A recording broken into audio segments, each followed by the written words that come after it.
قول يا محمد. ازيكم يا جماعه، يا رب تكونوا كويسين.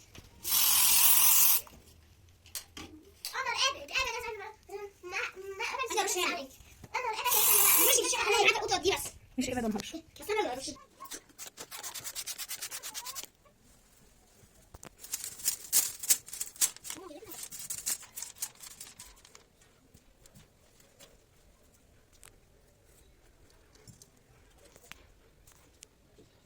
السلام عليكم ورحمة الله وبركاته. صباح الفل، صباح الورد، صباح التفاؤل، صباح راحة البال. يا رب دوم علينا الصحة والستر والنعم اللي انت كرمنا بيها يا رب. ألف حمد وشكر. صباح الفل حبايبي الغاليين.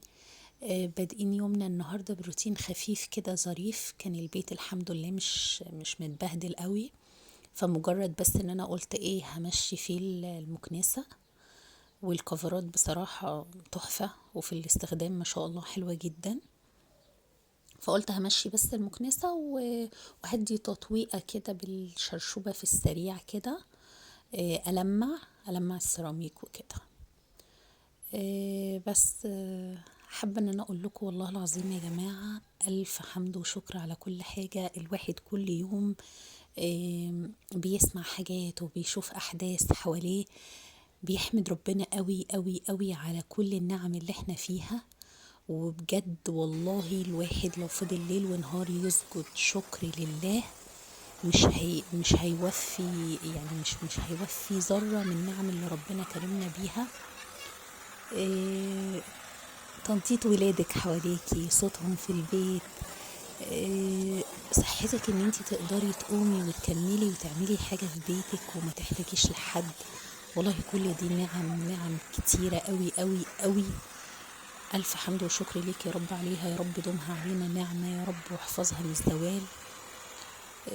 نظافة بيتك، سترك، لقمتك مهما كانت هي اللقمة اللي انت تاكليها دي نعمة من عند ربنا الحمد لله. عدم حاجتك ان انت ما تسأليش حد على حاجة دي برضو نعمة من نعم ربنا.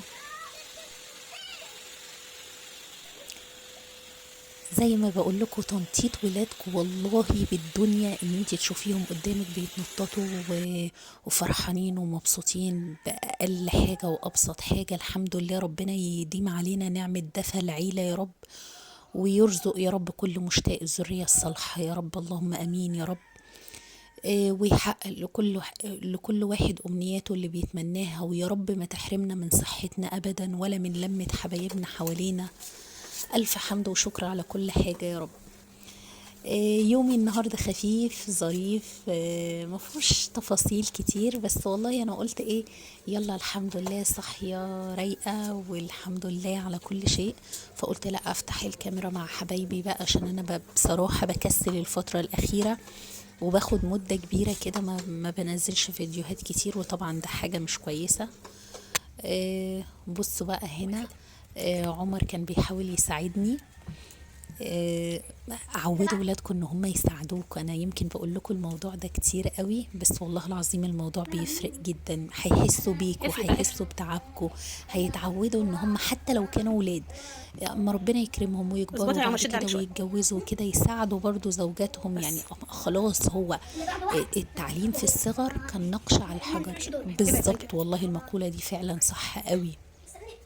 فما تقوليش لا ما عشان انجز واخلص بسرعه ومش عارفه لا، عوديهم ان هم يساعدوكي، عشان وقت ما تكوني انتي تعبانه او مش قادره يبقوا حاسين بيكي. وقت ما يكبروا ويتجوزوا ويخلفوا، اللي هياخدوهم مراته اللي هتتجوزوا او كده هتدعي لك تقول ربنا يبارك لها ان هي طلع كده. يعني علمتيه الحنيه ان هو يحن عليكي ويبقى حنين معاكي ويحس بيكي، سواء ولد او بنت، يعني الكلام للكل. بس الحمد لله. بعد ما خلصت التطويقه بص حبيت المع بس السفره والبوفيه وكده. الحمد لله هي كل حاجه كمني ايدي فيها على طول، فالحمد لله نظيفه، يعني مش سيئه قوي، يعني مجرد بس مكان لعب الولاد او كده بصوا الفازة دي من جوازي، بس انا ايه شلت منها حاجات وكده يعني. هنا بحاول ارش معطر بس بعد كده بقيت اقول لعمر قوم بقى، عشان خفت عليه ان هو من ريحة المعطر تبقى قوية وكده. قلت له قوم من هنا عشان انا هرش معطر هنا. بصوا منظر الريسبشن، بتبقى الدنيا رايقة قوي. عارفة ما تخلصيه، بحب اخلص كل جزء كده وهدي الاضاءة بتاعته او اطفيها واروح رش المعطر واسيبه كده المكان كده رايق. اما تيجي تدخليه بعد كده تحسي ريحة المعطر او بخور. يا سلام لو عندك بخور، ياه والله يمكن بحب البخور اكتر من المعطرات يا بنات، بيبقى حلو جدا على فكرة. ودي اوضة النوم برضو كنت خلصتها وزي الفل. ورشيت فيها المعطر وبرضو هطفيها واقفلها. بصوا زي الفل الحمد لله. حطوا لايك واشتركوا في القناة وتروحوا كل فيديو من قناة عزة وأولادها. ازيكم يا جماعة؟ دوري بقى. ماما ممكن نرش في أوضتنا؟ قول يا حمد. ازيكم يا جماعة؟ يا رب تكونوا كويسين.